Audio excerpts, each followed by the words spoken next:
Hello, my friends. How are you today? I am glad to see you're back after the first episode last week.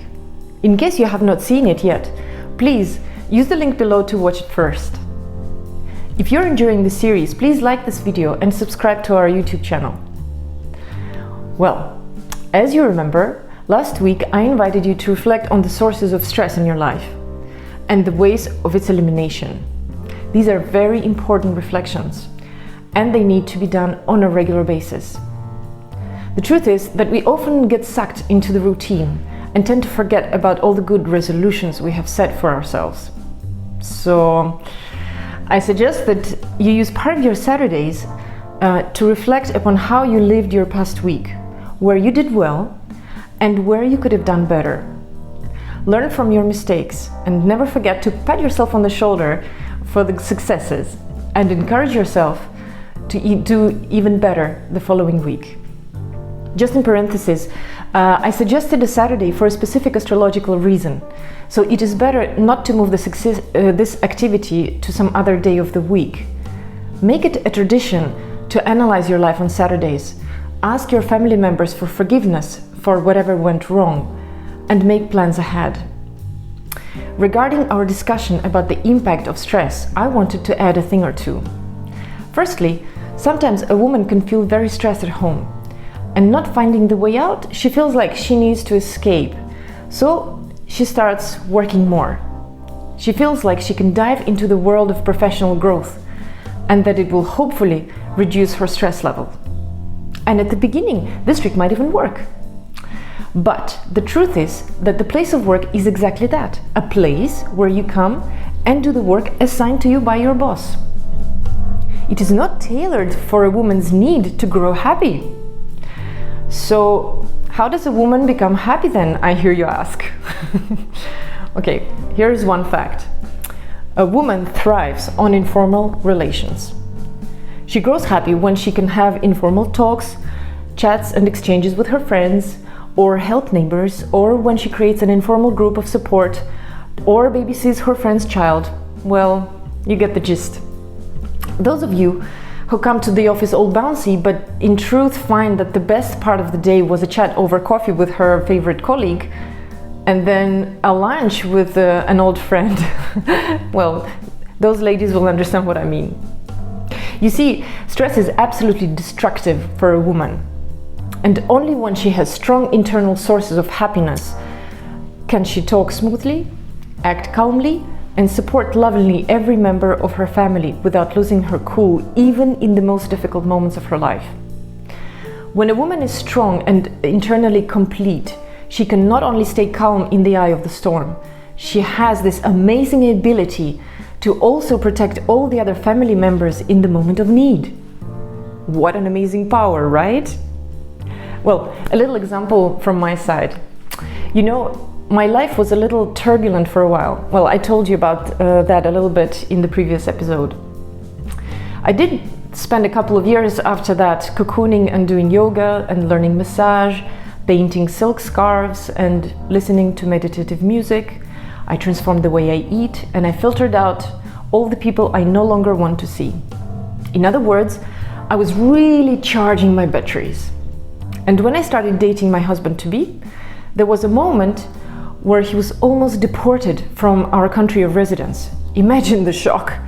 One day I come home for lunch and find him sitting on the chair totally spaced out. I come to him and I ask, "What happened, darling?" So he explained to me all in detail how the police took him and put him into the detention center, and they were planning to put him on a plane later that day.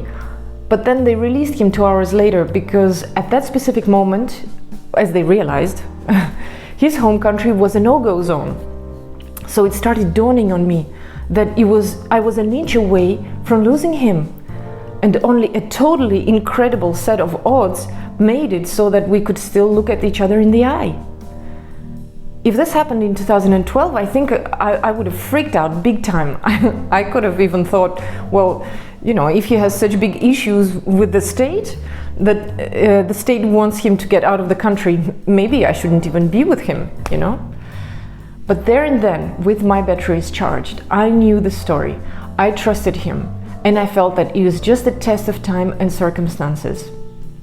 So I told him the following: my darling, I am so glad that before we actually start living together, we go through such dire straits. I love you deeply, and I'm fully convinced that we will find a way out. And many years later, we shall still be together because we know the price that we had to pay for it. And it will just bring a smile to our faces. And you know what? He felt so much support from my side that it inspired him to take the right action. And not even a year after this happened, he became the citizen of the very country that wanted to get rid of him in the first place. Now tell me that miracles don't happen. Yeah. So to go back to the concept of a happy woman, the point is that in the times of peace, a woman needs to use all her means, and I mean really all her means, to charge her batteries, so that in the times of crisis, she can become a big part of the solution. And the next big point I want to make is that there is no limit to how much a woman can keep charging her batteries. Well, in other words, there is no need to define boundaries for a woman to absorb all the good things that make her happy. In our next episodes, we will look at the specific ways of how to charge batteries. But for now, please just understand that there is not some kind of egotistic talk. You know, please realize that this is simple and yet sacred truth, that a woman cannot keep the benefits of all the goodness that she absorbs solely for herself. This is simply not in her nature. We are cut out in a way that we always find someone whom we want to make happy and whom we want to help.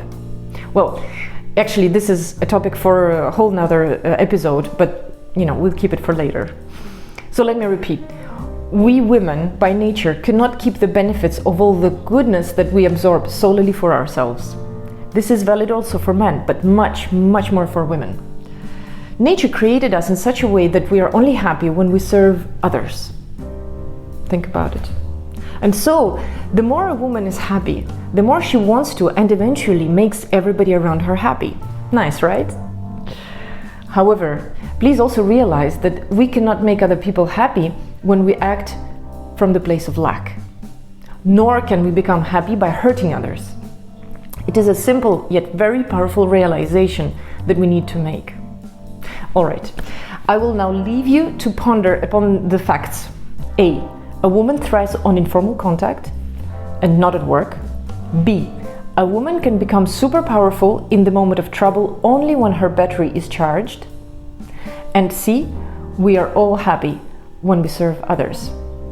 Today's task is this. Please recall a few times you had a difficult moment in the family. Do you have different reactions in different circumstances? Why were your reactions different? How did you feel each time that you had stress moments? And finally, plan some time on coming Saturday to ask your close ones for forgiveness and see where dialogue leads you. Give it a go and see you next week. And yes, if you like this video, share it with your friends. Ta-da!